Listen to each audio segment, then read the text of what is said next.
Hi everyone, thanks again for joining on Sealed for Good today. We're going to get hot in here because we're going to talk about how to ensure heat doesn't affect your waterproofing application.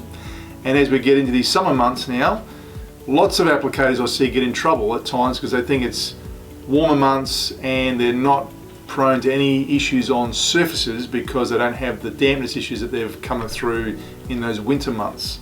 However, the hot conditions can impact you severely.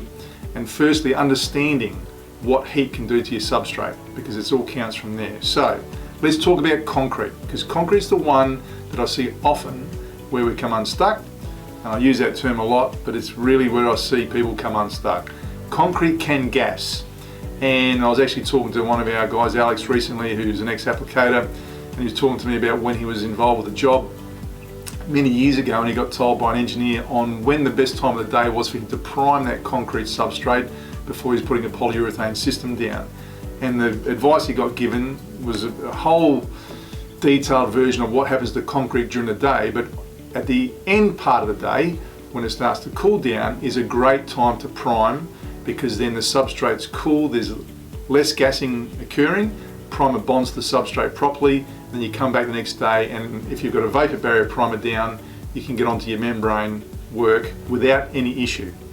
Problem is, lots of guys get out on site, they pressure clean, they clean the surface, they get right into the application with the primer and the membrane, and then they find there are issues with either debonding or blistering and bubbling. And so you need to understand and respect concrete for what it is.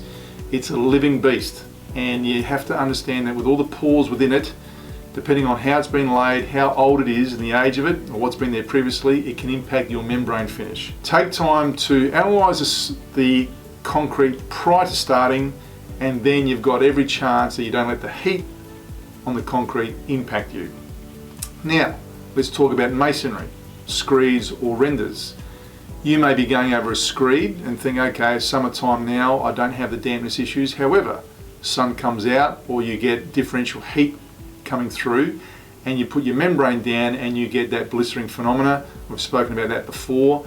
We have got products like our H2O primer or our Gripset E60 to prevent the vapor blisters happening. But again, understand the level of that moisture that's trying to escape that screed when the sun or the heat starts to rise. And again, good advice is to prime at the end of the day, and so the next day you can get onto it and carry on. Now, I know we talk about the H2O product being something that you can get on after an hour as a vapor barrier, and that's what it's designed for. However, you still need to respect the conditions that you're going to be working in, particularly if you're outside. Timber is another thing that lives and breathes, and it does react differently and has a lot of thermal changes with different temperatures.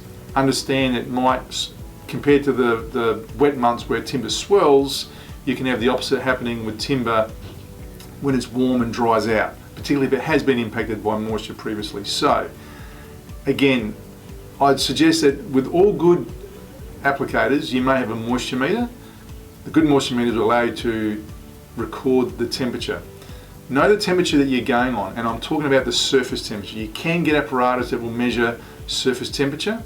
It might be 30 degrees outside, but that substrate could be plus 40, and that's what counts. It's the surface temperature that counts, not just the ambient conditions. And once you understand that, then you can go back to the product you're using, data sheet, membrane on primer and membrane to ensure you've got the right one.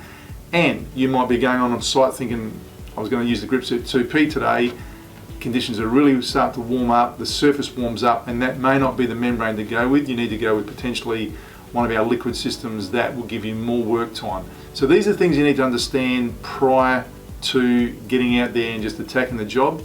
How heat can impact you as we enter those summer months now. These are going to be challenges that are going to be confronting many of you. If you've got questions on that, 1-800-650-435, our tech services department here to help, or you can send us an email or direct message, or get hold of our friendly team on the road to give you a hand to ensure you don't get stuck by the heat. I'll see you next time.